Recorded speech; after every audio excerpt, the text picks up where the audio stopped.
அனைவருக்கும் வணக்கம். நம்ம இன்னைக்கு பார்க்க போற தலைப்பு பக்தி இலக்கியங்கள்ல குலசேகர ஆழ்வார், பெரியாழ்வார், ஆண்டாள்.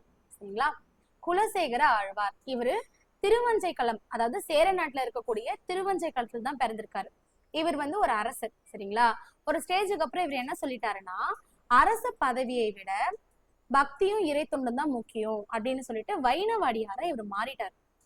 இவர் என்ன சொல்றாருன்னா, நாடாலும் மன்னனா இருக்கிறத விட திருவேங்கட சுனையில், திருவேங்கட சுனைனா அதாவது திருப்பதி, சரிங்களா, திருவேங்கட சுனையில் மீனாக இருத்தலே மேல் அப்படின்னு சொன்னார். ஓகேவா? இவரு பெருமாள் மேல நிறைய தன்னுடைய பக்தியை அதிகமா ஈடுபடுத்திக்கிறாரு, பிளஸ் வெளிப்படுத்தவும் ஆரம்பிக்கிறாரு. இவரு பெருமாள் இருக்காரு இல்லையா, அவரை குழந்தையா பாவிச்சு பாடல்களும் பாடியிருக்காரு. ஓகேவா?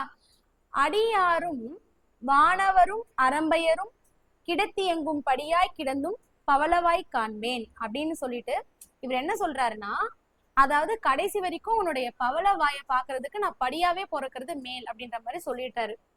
இப்ப வரைக்கும் திருப்பதியில இருக்கக்கூடிய அந்த கருவறை படி இருக்கு இல்லையா, அந்த படிய குலசேகர படி அப்படின்னு தான் சொல்லுவாங்க. சரிங்களா? ஏன்னா இந்த பாட்டை பாடி அவர் படியாவே மாறிட்டாரு. ஓகேவா? இவர் இயற்றிய பாசுரங்கள் என்னென்னு பாத்தீங்கன்னா, பெருமாள் திருமொழி மொத்தமா சேர்த்து இவர் எழுதின எல்லா பாட்டையும் மொத்தமா கோரிலேட் பண்ணிட்டு பெருமாள் திருமொழியில வச்சுட்டாங்க. ஓகேவா? அடுத்தது பெரியாழ்வார். இந்த பெரியாழ்வார் பாத்தீங்கன்னா திருவில்லிபுத்தூர், இப்ப நம்ம சொல்றோம் இல்லையா ஸ்ரீவில்லிபுத்தூர், அங்கதான் இவர் பிறந்திருக்காரு.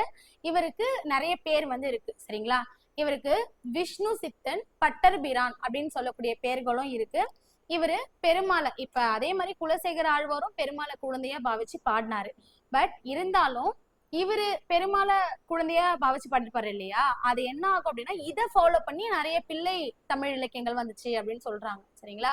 அப்ப இவரு பெருமாளை குழந்தையா பாவிச்சு பாடின பாடல்களுக்கு அடுத்துதான் பிள்ளை தமிழ் இலக்கியமே ஸ்டார்ட் ஆச்சு அப்படின்னு சொல்றாங்க. சரிங்களா? இவரு பெருமாளை தமது குழந்தையா கருதி பாசுரங்கள் பாடுறாரு. சோ இந்த பாசுரங்களோட அமைப்பு தான் பிற்காலத்துல பிள்ளை தமிழ் இலக்கியங்களா மாறுச்சு அப்படின்னு சொல்றாங்க. இவரு திருமாலோட குழந்தை செயல்களை தன்னை, அதாவது பெரியாழ்வார் தன்னை தாயா பாவிச்சு பெருமாளை குழந்தையா பாவிச்சு பெருமாளோட எல்லா குழந்தை செயல்களையும் ஒரு பாட்டா பாடுறாரு. சரிங்களா? இவருடைய பாடல்கள் எங்கெங்க இருக்குன்னு பாத்தீங்கன்னா, திருப்பல்லாண்டு, பெரியாழ்வார் திருமொழி. சரிங்களா? இவர் எழுதின எல்லா பாசுரங்களும் என்னென்ன பாட்டுல வச்சிருக்காங்கன்னு பாத்தீங்கன்னா, திருப்பல்லாண்டுலயும் பெரியாழ்வார் திருமொழியிலையும் தான் வச்சிருக்காங்க. அடுத்தது ஆண்டாள். பெரியாழ்வாருடைய வளர்ப்பு பெண் தான் இந்த ஆண்டாள். சரிங்களா? வளர்ப்பு மகள்.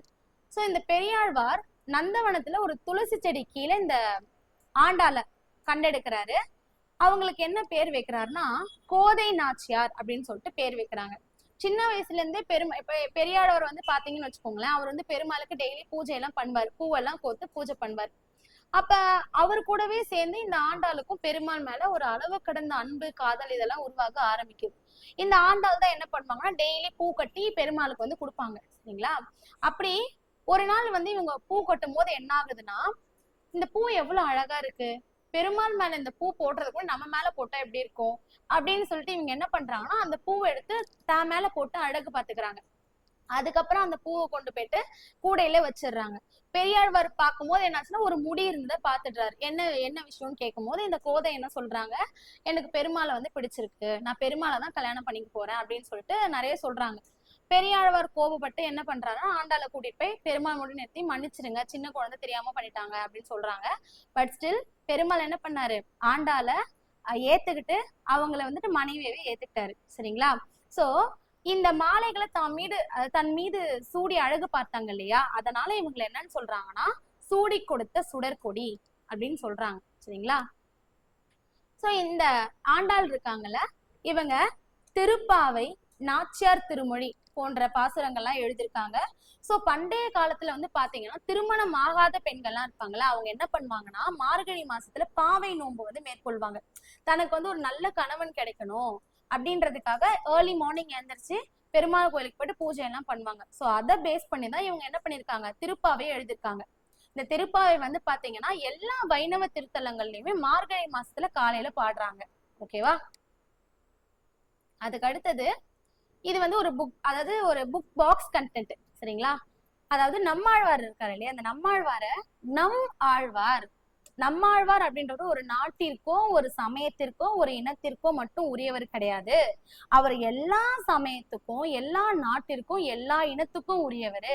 அவர் தான் நம்மாழ்வார் அப்படின்னு சொல்லிட்டு என்ன சொல்றாருன்னா இந்த திருவிக்கா வந்துட்டு வாயால வாழ்த்துறாரு. என்ன சொல்றாருன்னா, நம்மாழ்வார் என்று போற்றும் ஒரு பெரியாரை அளித்த தமிழ்நாட்டை மனதால் நினைக்கிறேன், வாயால் வாழ்த்துகிறேன், கையால் தொழுகிறேன் அப்படின்னு சொல்லிட்டு திருவிக்கா வந்து சொல்றாரு.